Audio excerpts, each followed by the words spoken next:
Hello everyone, I'm Santiago and today I'm gonna be testing Baldur's Gate 3 on the ROG Ally. So let me first put this at 120 Hz. So this game has been out for a while now. I tried it yesterday on the Steam Deck, now it's time for the ROG Ally.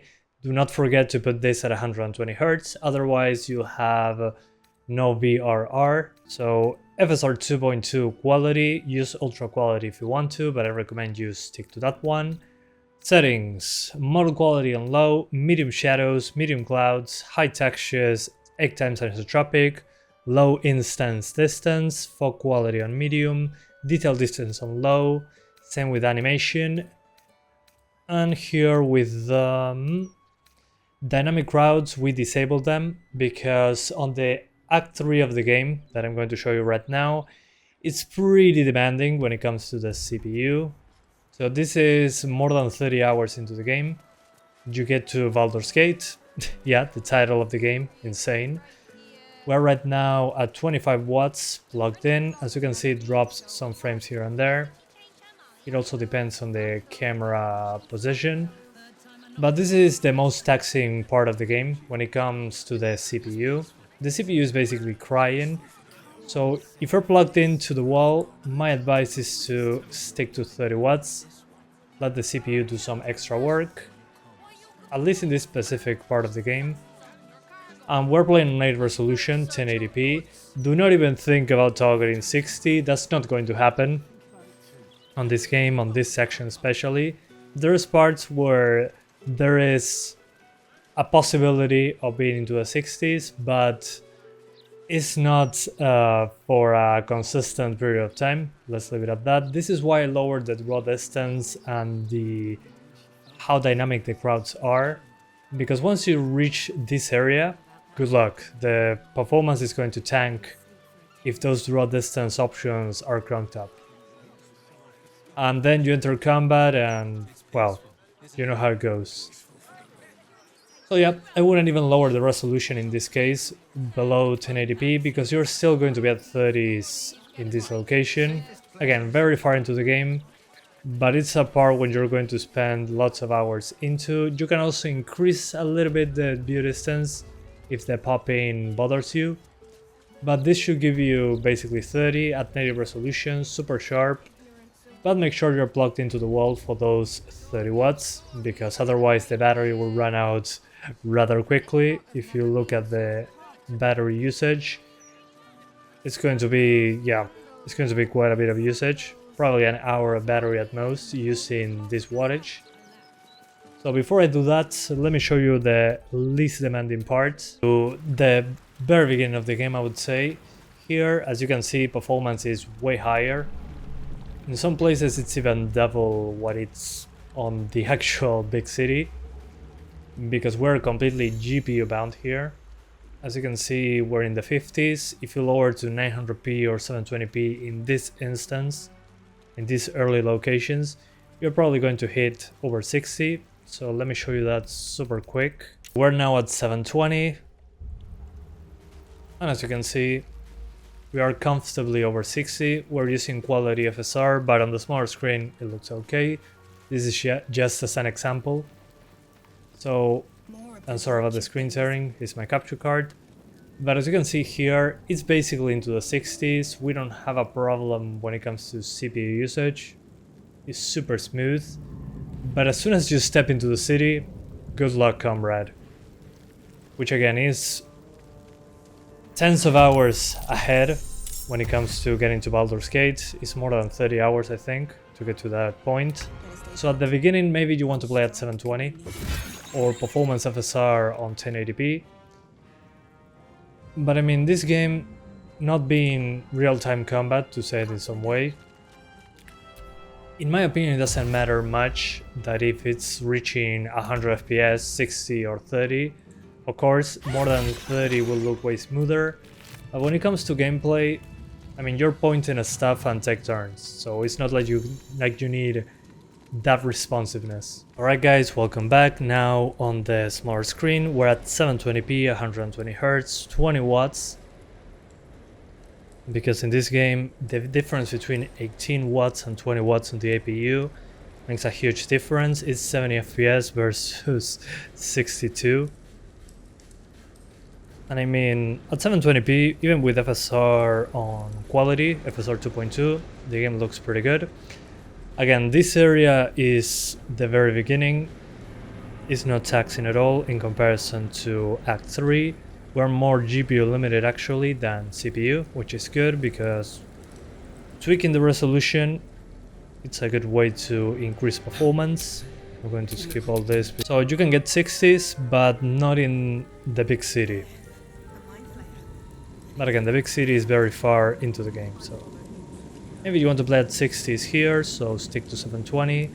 And then when you're in the city, okay, go to 1080p, play at 30 FPS. Because at 720 it will be basically the same at that point, because we are CPU limited.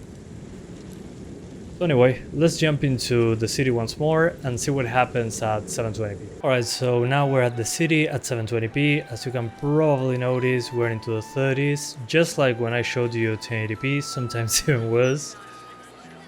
So again, we are CPU limited in the city. The city is a CPU hog. And we're at 20 watts, so the CPU cannot do much with this. Probably want to play at 25 watts, even if that means way less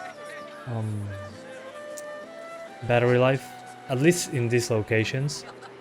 So my advice is to, again, go into the options, increase the resolution to 1080p. Alright, so we're now at 1080p 120 Hz and quality FSR2. The city is not friendly with us, especially when we look from one of the corners of the city to the other. My best advice here, if we're playing portable, is to basically increase to 25 watts. You have less battery life, but it should be a bit more consistent. So 25 watts. Maybe you're using a power bank, I don't know. This is probably an hour of battery with the APU that way, but we hit 30s more consistently, which is good. Again, we're in the most demanding area of the game, and it doesn't fully utilize the GPU either, so the CPU, when we increase the wattage like that, it really likes to increase the frequency, which is a good thing. That means that in stress points, the CPU stress points, this game will perform much better, obviously, because we give it more power. But it's not perfect. Although we stick pretty close to 30 most of the time. Sometimes drops into the mid-20s. But again, we're talking about this city in particular. Outside of the city, you're good. See, this is as bad as it gets. And again, considering it's a turn-based game, I don't really mind playing at 30 FPS when we're in a city walking around. Although here it drops even harder into the 20s. So as you walk around, it drops. If you stay still, it'll stabilizes basically right away. So the thing is, when you're moving around, you stop, back to 30.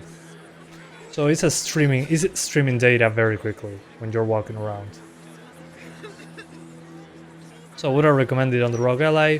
Yeah, I mean, this part of the game is very far away from the beginning, so I'm guessing most people are not going to get here. But at the same time, it's a bummer that we cannot maintain even 30s here. Even if I went for the lowest settings, it will still happen, even if I lower the resolution. So yeah, what you can do in this situation is, when you're in the city, make sure to be plugged into the wall with the official charger and put the turbo mode that destroys the thermals. Or play it like this and ignore the below 30 FPS drops in the city. Most of the game will be above 30. I mean, 90% of the time you're going to be in the target. It's just that the city is like playing a different game when it comes to performance. As you can see, it's pretty detailed and pretty extensive. Let's go to Baldur's Gate.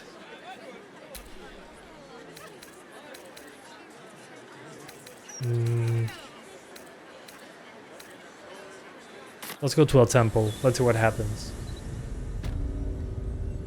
And indoors, as you probably expected, performance is significantly better.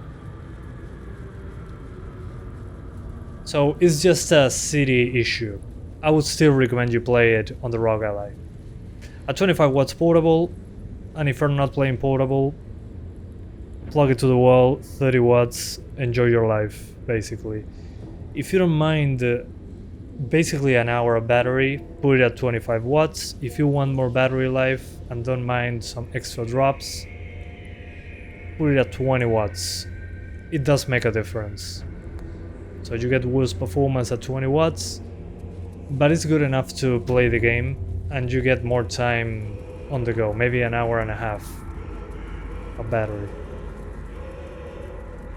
So yeah, play on 1080p on the settings provided, quality FSR. You can go even lower with FSR if you want to, no big deal. But as soon as you hit the city, there's no chance you're going to maintain 30s across the board, which is a shame, honestly. But most of the game, again 90% of the time, is going to be about 30, and if you don't mind 720p, you can play at 60 at the beginning, at the very early stages of the game. So that's it for now. Thank you guys so much for watching this video. I hope you enjoyed it as much as I did revisiting Baldur's Gate 3 and showing you the demanding parts, which I didn't do in my previous videos on this game. And I'll see ya next time. Bye guys, thanks for watching.